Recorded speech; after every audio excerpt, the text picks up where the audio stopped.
Oke, assalamualaikum warahmatullahi wabarakatuh. Waalaikumsalam warahmatullahi wabarakatuh. Yang saya hormati Bapak dosen pembimbing mata kuliah pemrograman berorientasi objek, Bapak Pandi Indra Pratama, Eskom, Mkom, dan yang saya hormati semua teman-teman yang mengikuti diskusi pada malam hari ini. Kami dari kelompok 4 akan mempresentasikan tugas kami, yaitu tentang materi abstrak. Sebelumnya perkenalkan, nama saya Syaiful Farhan, dan dari kelompok saya ada Mas Yaduk Reza Prasetyo dan Mas Dimas Aji Arkasara sebagai narasumber. Oke, untuk susunan acara yaitu pembukaan, penyampaian materi, sesi tanya jawab, dan penutup. Untuk mengawali acara yang pertama yaitu pembukaan, mari kita baca basmalah. Bismillahirrahmanirrahim. Dan yaitu saya yang akan disampaikan oleh Mas Jaduk Reza Prasetyo dan Mas Dimas Aji Arkasara. Untuk waktunya saya persilahkan.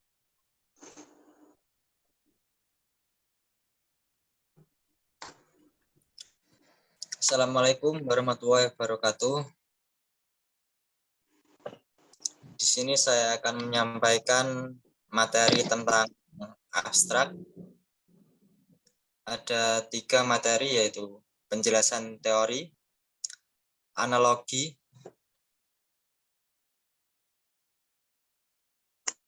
untuk praktiknya.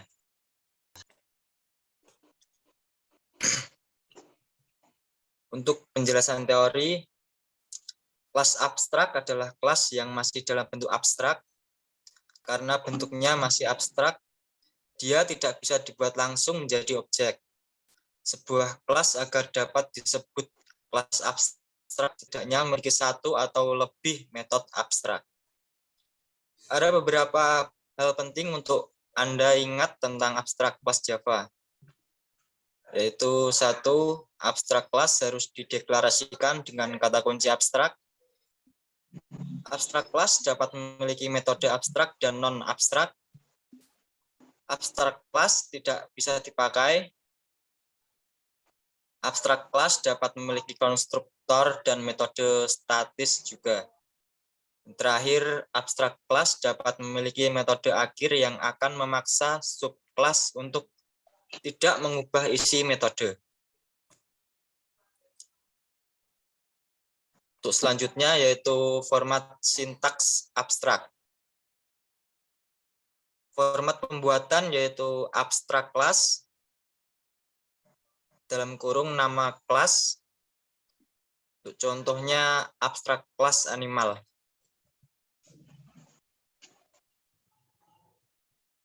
Yang kedua yaitu format penggunaan kelas, nama kelas, extend, nama kelas abstrak.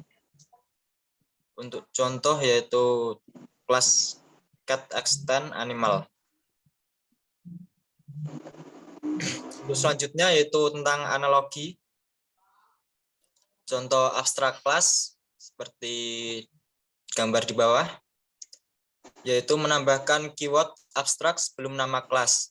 Sebuah abstrak kelas bisa memiliki properti dan metode biasa layaknya sebuah kelas normal, namun juga bisa memiliki abstrak kelas metode.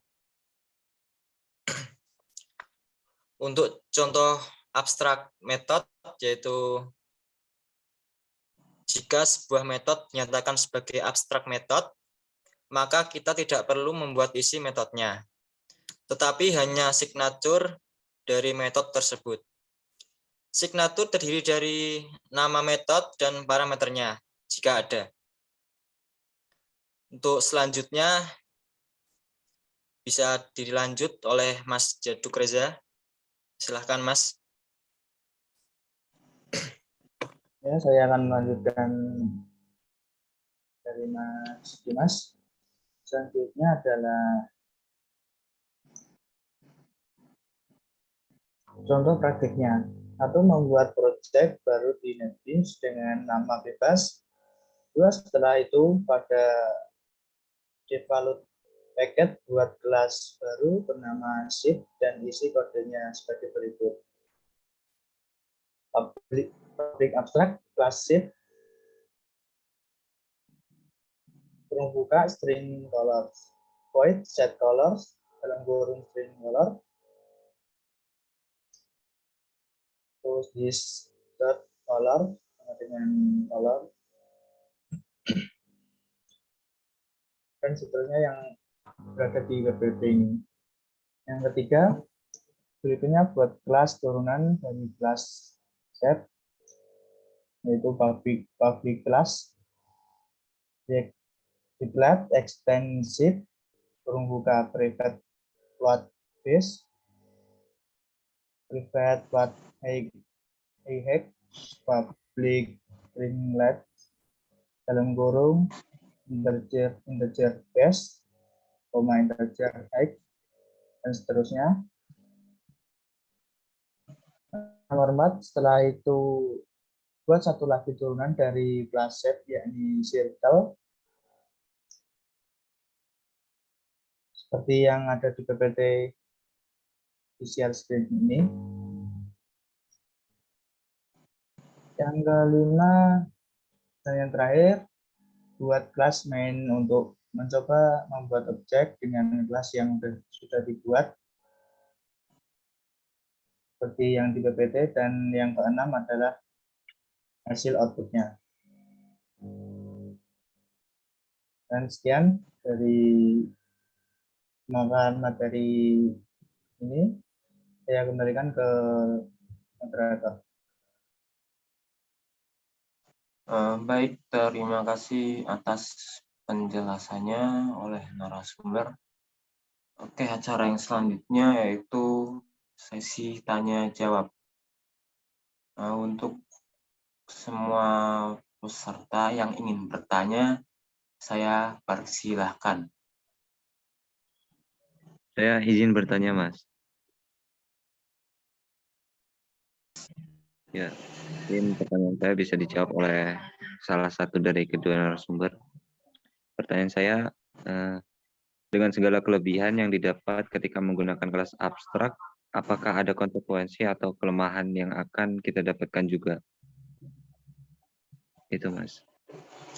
Baik, terima kasih atas pertanyaannya dan akan dijawab oleh narasumber. Saya persilahkan.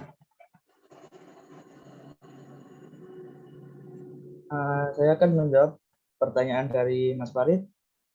Jawabannya adalah tentu saja ada beberapa konsekuensi atau kelemahan dari penggunaan kelas abstrak. Yang pertama adalah tidak dapat dibuat konstruktor yang abstrak. Yang kedua, tidak dapat dibuat metode yang statik dan abstrak karena kedua sifat saling kontradiktif.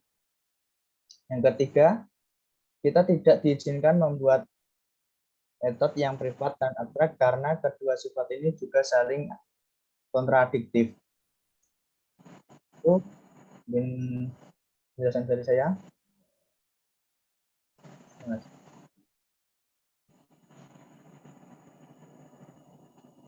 Oke, untuk menanya apakah jawaban dari narasumber sudah cukup? Sudah cukup, terima kasih, Mas. Baik, terima kasih kembali. Ya, saya persilahkan untuk penanya selanjutnya. Jika ingin bertanya, saya persilahkan. Saya masih izin bertanya, Mas. Ya, silakan Mas Dani. Sebentar, Mas.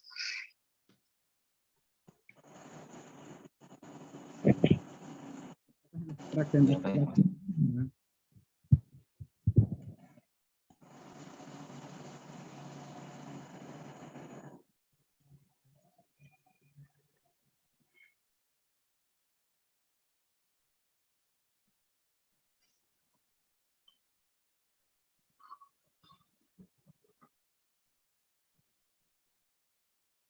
Bisa diulang Mas pertanyaannya?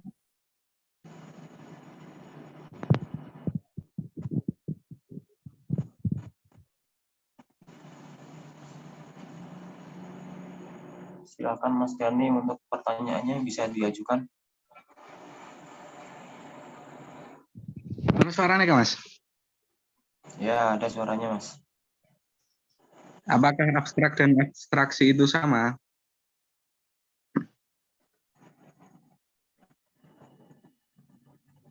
Oke, terima kasih atas pertanyaannya. Selanjutnya akan dijawab oleh narasumber. Saya persilakan.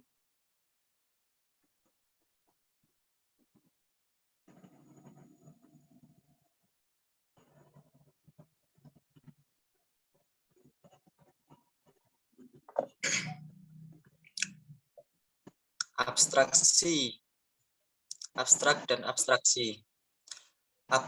Abstraksi adalah proses pengurangan objek ke dalam esensinya sehingga hanya elemen yang penting saja yang dipresentasikan. Sedangkan abstrak mempunyai arti ikhtisar, rangkuman, atau inti. Dengan kata lain, abstraksi adalah proses menuju inti, sedangkan abstrak adalah inti. Baik, itu saja mungkin. Baik, terima kasih atas jawabannya oleh narasumber. Untuk penanya, apakah sudah cukup? Cukup. Oke, baik, terima kasih. Dan untuk penanya yang selanjutnya, saya persilahkan untuk bertanya. Izin bertanya, Mas. Mau nanya, apa perbedaan yang paling mendasar antara abstrak kelas dan kelas biasa? Baik, Mas. Akan dijawab oleh narasumber. Saya persilahkan. Oke, saya akan menjawab pertanyaan dari Mas Akbar. Jawabannya adalah kita tidak bisa membuat insight dari sebuah abstrak kelas. Abstrak kelas hanya bisa digunakan sebagai parent class dan di dalamnya juga bisa membuat abstrak variabel dan variabel method yang wajib di override oleh kelas turunannya. Gimana Mas Akbar?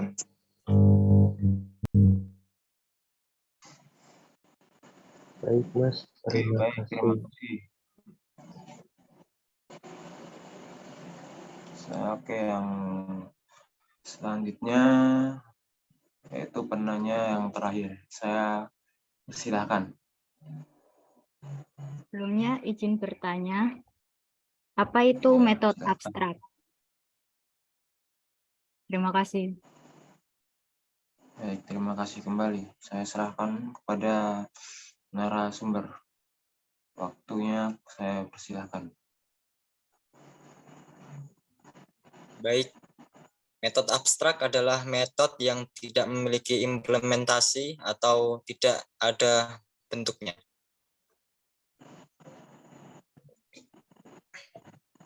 Mungkin itu. Oke, baik. Apakah jawabannya bisa diterima dan sudah cukup? Sudah cukup. Terima kasih. Baik, terima kasih kembali. Karena sesi tanya jawab sudah berakhir, maka yang selanjutnya adalah penutup. Baik, cukup sekian dari kelompok kami. Apabila ada kesalahan, kami mohon maaf yang sebesar-besarnya. Wabillahi taufiq wal hidayah. Wassalamualaikum warahmatullahi Wabarakatuh. Wabarakatuh.